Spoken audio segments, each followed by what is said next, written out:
What's up, y'all? Marcus Frazier from Teachable Tuesdays here to motivate you, encourage you, and inspire you to be a better you. Thank you for joining me today. Greatly appreciate it. As always, if you could, hit the like button, hit the subscribe button. Make sure you stay up to date with notifications for my channel. And this is going to be the conclusion of the Dating 101. I'm going to call it like a mini series, if you will. And I want to take some time. This is going to be a little bit of a longer video, not super duper long, but longer than the other videos have, which if you haven't already done so, feel free to check those out after you're done watching this one, or maybe you could pause this and go back and check it out. It's in the playlist. It's going to go in sequential order and all that good stuff. But I wanted to tell you something about the reason why I decided to do this mini series, and also just some tips what I've learned from dating this year, and maybe this can help you guys out moving forward. As you know, the culture of dating is consistently changing, and any way that I can help based on my experiences, I hope that it can be beneficial for you guys. So the reason why I did this mini dating series was for two reasons. Number one, wanted to do a little bit of shorter content. I know sometimes my content can vary.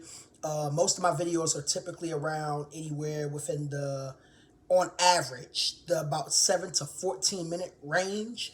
And I was like, you know what? Let me do something a little bit shorter besides the actual like YouTube reels or shorts, we like to call them, which vary from 1 second literally to like 3 minutes tops, or technically 2 minutes and 59 seconds, because I think at the 3 minute mark it's no longer considered a short or reel or whatever. And number two, I like helping people. That's what this channel is about. It's, literally, that's our motto: motivate, encourage you, and inspire you to be a better you, right? And that includes all aspects. That includes inward, outward. That includes dating. That includes your relationship with God. That includes academics, finances, you name it. The whole 10 and a half yards, if you feel me, right? And I'm very passionate about dating, because not like literally dating, but talking about the conversation of dating, because I'm a lover man at heart. I'm a hopeless romantic. And, deep down inside, I really do hope that I can find my special someone someday.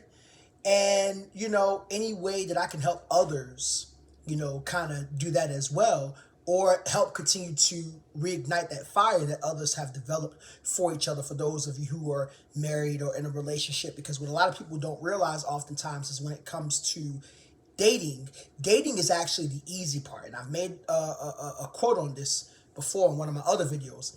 Dating can be challenging, relationships are more challenging, and marriage is the most challenging, because each level that you go up, it requires a new level of newfound resiliency through commitment, through trust, and through hard work. Because a lot of seasoned individuals that are have been married for many eons have told me that, Marcus, the real work starts when you get married. It doesn't start when you're dating. It doesn't start when you're in a relationship. That's when you got the honeymoon phase, when everything seems to be going all good, even when it seems like it's not sometimes. They tell me all the time, when you get married, that's when the real work begins, right? But, in order to get to that stage, obviously you got to get through the initial dating stage. So that's what I'm here to help with. I'm not a dating guru, I'm not a dating coach. Let me just make that clear. I'm just basically giving you guys input based on my experiences. Please don't take everything that I say completely to heart. Some of the advice that I give might benefit you. I understand my advice is not for everybody. There's some things you might completely disagree with, and that is 100% perfectly fine, right? So I want to give you guys some tips in terms of what I've experienced with dating this year, and, some ways that can kind of help you out, and some things that I've learned about dating this year in general. So this year I was in two romantic relationships, if you will. Obviously, they did not work out, unfortunately. Still wish those two individuals the absolute best. One of them ended very amicable like. The other one, not so much, but, still wish her all the best. And it's one of those things where, hey, sometimes relationships are on a good note, sometimes they don't. So here are some tips that I want to offer you guys. I'm offering you guys a quick 5 tips on dating based on what I've learned this year, and what you could do to maximize your success when it comes to dating next year. So tip number 1, I learned that it's not necessarily about the distance. It is about the intention and the purpose and the direction. And the reason why I bring that up is because one of my relationships that ended this year was a long distance relationship. This individual was in Baltimore. I was here. Funny enough, I'm from Baltimore and they're from here, Florida. But it wasn't the distance, right? This actually was one of my better romantic relationships. What it was is it was just a direction. And we both, I know a lot of times when people hear, oh, two people decide to go in different directions, a lot of people think it's bullcrap. And no, it's not. Sometimes it's a thing. And this was one of those relationships where it was a thing. We sat down, we had a legit conversation. We prayed about it.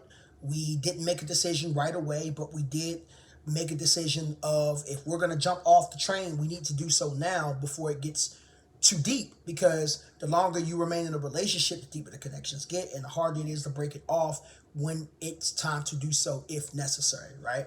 So, and I would always say I can't do long distance relationships. And I realized midway through the year, it's not that I can't do long distance relationships. It's not that long distance relationships won't work. It is, I have to be going in a certain direction and they also have to be going in the same direction. And the ultimate downfall with this particular relationship was the fact that I wasn't moving back to Baltimore and she wasn't moving back to Florida. And, that was kind of somewhat of a deal breaker, because I don't plan on going back to Maryland to live with my family. Like, I always make the joke of my mom, hey, if something ever happens to you, God forbid, I'm taking you down here with me and I'm taking care of you. Not putting you in no nursing home. You feel me? So, that's tip number one. It's not about the distance. It's about intention, direction, and purpose. Number two, this is going to be a controversial one.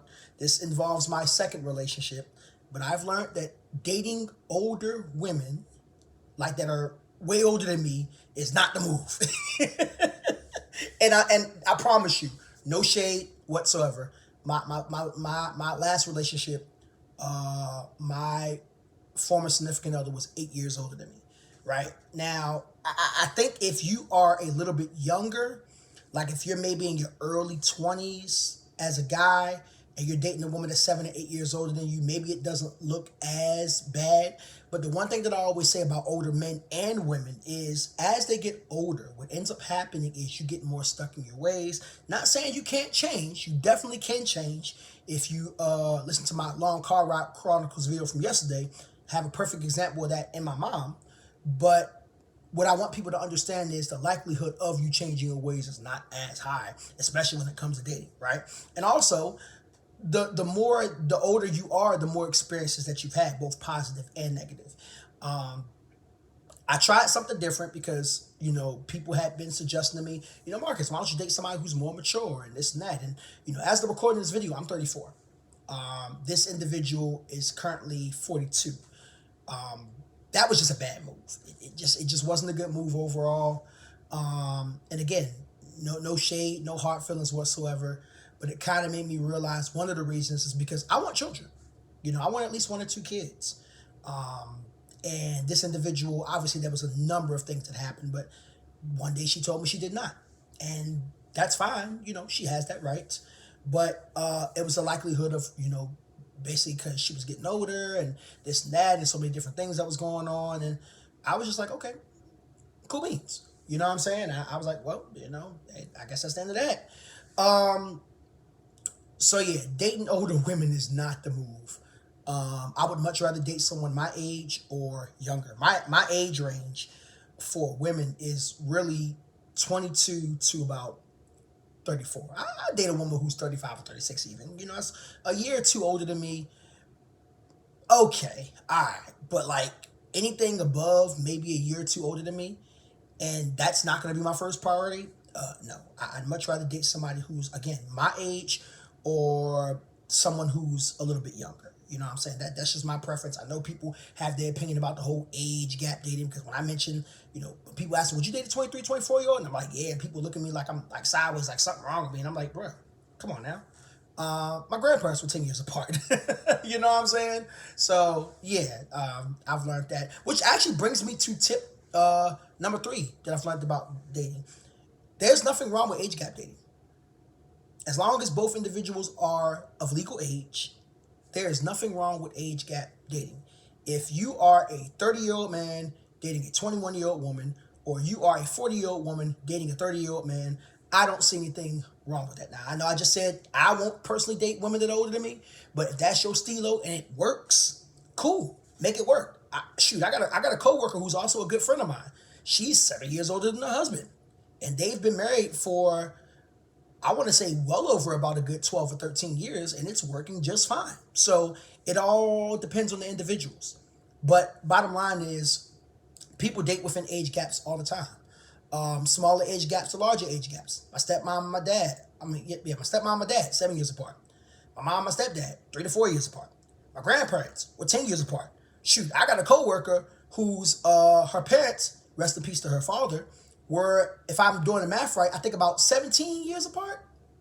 Yeah, 17 years apart when they got married. And apparently her mom was young. So, like, it's one of those things where people make this big argument about age gap dating and this and that and so on. And my personal viewpoint on it is, it's not really a big deal. Like, right? Now, I will say this. If you like 50 years old as a man or a woman, if you date like an 18, 19-year-old, I'm going to kind of look at you like, maturity level ain't on par there, buddy. But again, at the end of the day, you got to let people be people. People find love in various ways, and that's just it. That's just the bottom line. Tip number 4 of what I've learned in dating this year is stop overthinking. And my mom and my mentor and so many people that I care about, they get on my case about this all the time. They're like, Marcus, when you date, you overthink too much. Don't overthink about it, right? If a person likes you, go with it. If they don't like you, go where you like. That simple, right? I think we overcomplicate dating more than what it should be. I've definitely learned that. And me being single for an extended period of time, as I have minus this year, I've learned that definitely, big time. You know what I'm saying? So, like, just go out, have fun, get to know people, and see who's the right fit for you. You're going to get a million no's before you get a yes. And that's one of the biggest things I've realized over the years, you know. All you need is one yes. One yes that's going to be permanent. You need a permanent yes, because you might get a lot of yeses along the way, but they might not be a forever yes. You just need one permanent yes. It's kind of like when you're trying to make a video go viral. You just need one video to spark it off. You just need one shot to make that chance happen. You know what I'm saying? And the last tip that I've learned this year when it comes to dating, this is going to be a very interesting perspective because I really just thought about this like yesterday. Whatever type of person you are, and this is mainly for men, but whatever type of person you are as a man, you just got to be okay with it. Some women are going to view you as the fun guy. Some women are going to view you as husband material.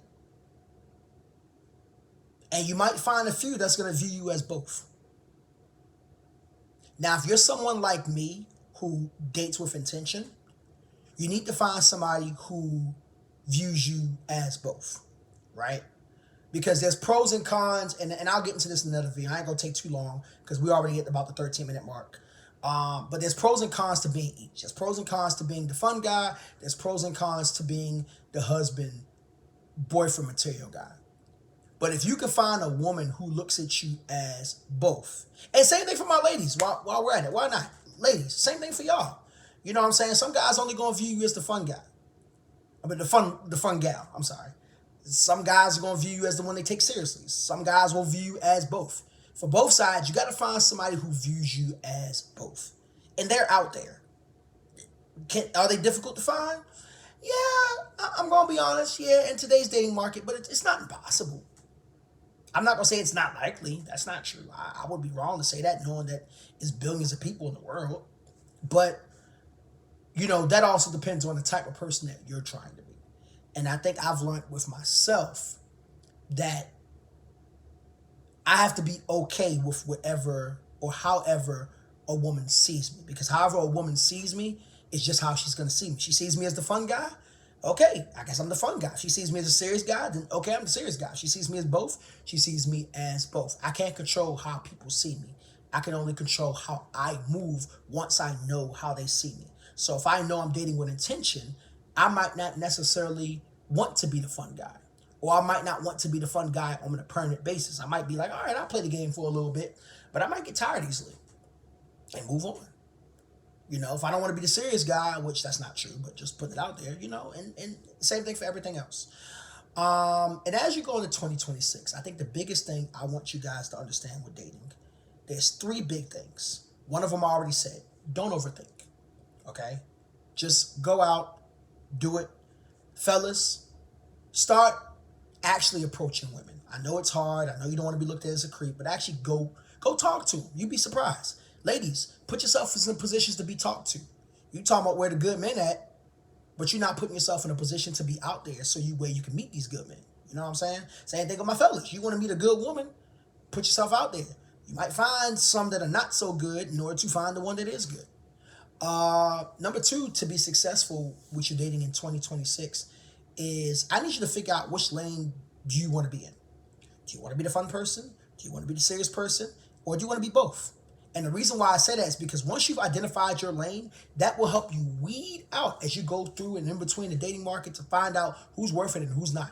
If I want to be the fun guy and I'm not looking for a serious relationship, I'm not going to mess around with women that want a serious relationship. Because number 1, I'm not going to waste their time. And number 2, I'm not going to waste mine. That's simple, right? And then last but not least, this is going to hurt some people. And I have to tell myself this as well. But it is what it is. That's just how the cookie crumbles. If you want a better dating life, you have to continue to work on yourself.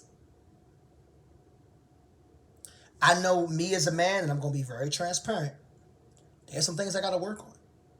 And it's not necessarily that I'm a bad person, but there's things I have to address. My wardrobe sucks. Yeah, I'm putting it out on Front Street. We're transparent on this channel, right? My wardrobe sucks. And I've realized as a man, every time I step out the house, I got to look like somebody. Right? Unless I'm going to the gym. And even with that, I still got to look like somebody. Because you never know who's watching. Right? Now, ladies, it's a little bit of a different story for y'all, but y'all still need to watch how you dress and things like that. Obviously, modesty is a thing. But yeah, my wardrobe sucks. I spend too much time putting up with foolishness. I know what I want, but I often find myself messing around with situations that I don't need to be in. Just gotta be honest, you know what I'm saying? I know that me personally, I gotta get my finances together. Yeah, I'm being transparent here, y'all. Being 100% transparent. I ain't saying I'm broke, but I can't say that I would be ready to support a family. And how can I say I want a wife and I'm nowhere near ready to support her or potential children that come along? I see why a lot of times men don't want to get married right away. Because they feel like their finances are not in order. That's a big deal. So it's a lot of things in me that I have to get together. You got to be honest with yourself as you're going into 2026. If you're still single and you have not found the person that you want, I'm not saying you have to have it all together, but you have to be real with yourself and ask, what is it that I need to get together so that way I can make myself more competitive in the dating market? Because that's what it is. I know y'all don't want to hear it. I know my fellas and my ladies too have the mindset of I don't want to compete against nobody. What's mine is supposed to be mine. I do agree partially with that second statement. What God has for you is for you, and that's very true. However, you have to position yourself and also allow him to position you to get it. And sorry, but not sorry. If it's meant for you to be with somebody, he ain't going to position you if you're not putting in the work within yourself. You want better, you got to do better. That's simple.